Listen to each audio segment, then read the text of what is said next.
Jirra jirtu kabajamtoota hordoftoota maamiltoota chaanala YouTube Isaaq Ibrahim nageenya kiyya kan jaalala fi kan kabaja iddoo jirtan sin haadha qabu wadallee barnoota baay'ee barbaachisu isiniif qabadhee dhiyaadhe barnoota kana dura isiniif hojjedhe irratti akkaataa teelee birriitti banatan karaa salphaadhaan isinitti argisiisee ture arrammoo karaa haaraadha jechuudha kun teelee bir super app fayyadamuudhaan applicationii fayyadamuudhaan haala upgrade tahiin haala itti fayyadamnuun isinitti agarsiisa kanaaf viidiyoo tanaan gad umuraa daawwadhaa namoonni kana faraataata yoo jiraattan subscribe gochuun jajjabeessa ninjera kanaaf ka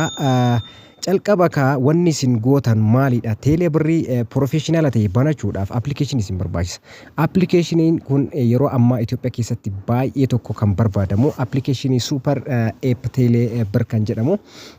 teelee bir super app jedhama application kana Play Store irraa kilik gootanii ni buufattu jechuudha application kun asirratti isin dhufa namoota hedduudha kan yeroo ammaan kanatti fayyadamaa jiran jechaadha asirraa buufattu jechuu jalqabasaa teelee birrii jalqabaaf yoo application ka isaan margitan kana fakkaata application kun baay'ee application namni baay'ee itti fayyadamu isa kana Play Store irraa gadi buufattan jechuudha erga buufattan booda isin kallattiidhaan open jettaniini open yoo jettaniin next jettaniit waa hundaa bira dabartu jechuudha next qofaan bira dabartanii iddoo kana dhufuu qabdan jechuudha amma accountii haaraa barachuudhaaf deemtu jechuudha kanaafuu kallattiilee lamaan banattu as create account jedhu kana bira dhufuu dandeessu bakka create account jedhu kana dhuftanii click yoo gootan jala kanatti kaabbatanii takka iddoo duwwaa takka sanduuqa isinii fida I agree to the terms and conditions related click gootanii jechuudha tiik itti godhatan san booda agree mallattoon jettu jirti ishee tanarratti click godhataniiti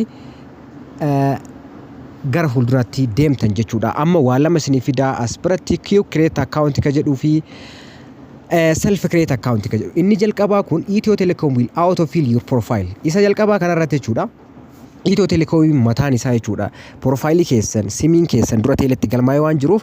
profile achi jirra jiru sana guutuu fidee iddoo kana kaayaa jechuudha kanaafuu isa san hin barbaadu yoo jettan isa kanaan banattanii yookaan isa kanaan bantanii jechuudha amma self create account ka jedhu kana click godhaa jechuudha amma as biratti naa fida kanaafuu amma asitti lakkoofsa bilbilaa keessan sana guutuu jechuudha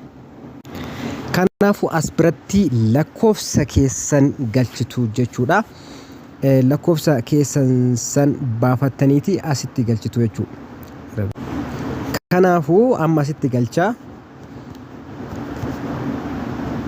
bilbila kiyya as biratti galchaa jechuudha san booda maal godhaa as bira dhufeeti iddoo get code jettu tanarratti click godha get code kanarratti click yoo gootan koodiin directly isin ergama yoo isin directly isin ergamu bilbilli keessan sararri keessan as keessa yoo jiraate directly teelee bir super appin kun generate godheeti asirratti koodii kana isiniif galcha jechuudha san achi next jettuun jechuudha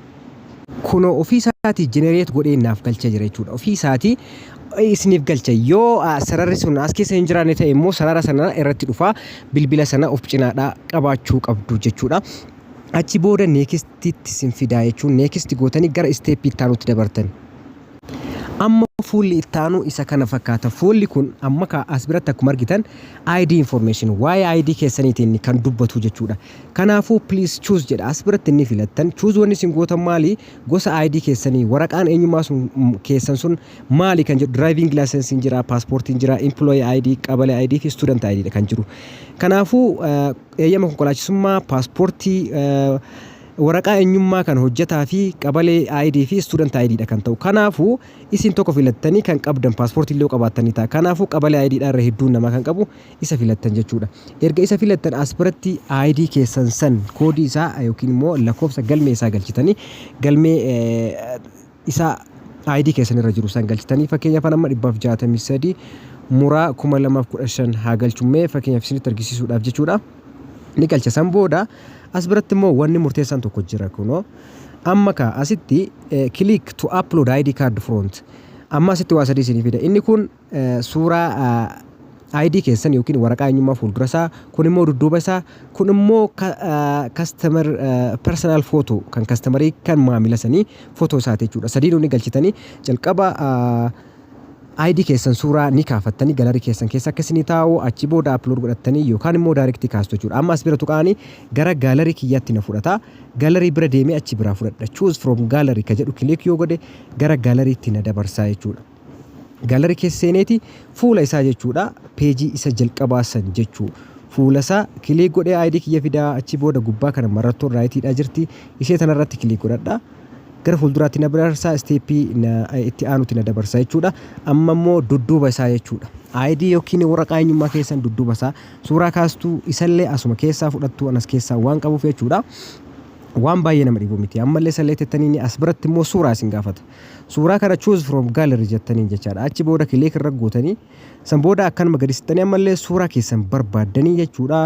as keessaa fuutaniiti irra kaayyattu yookaan immoo daayirektii ka'uu ni dandeessu daayirektii ka'uu irra garuu kan kaatanii lafa jirtan irra yoo kaayattan irra salphaa fi bareeda jechuudha anama suuraa kiyya kanarraa kaadhu achi booda raayit iddoo gubbaa irraa tan achi booda neekist fuula itti aanutti darba jechuudha neekistiin jirti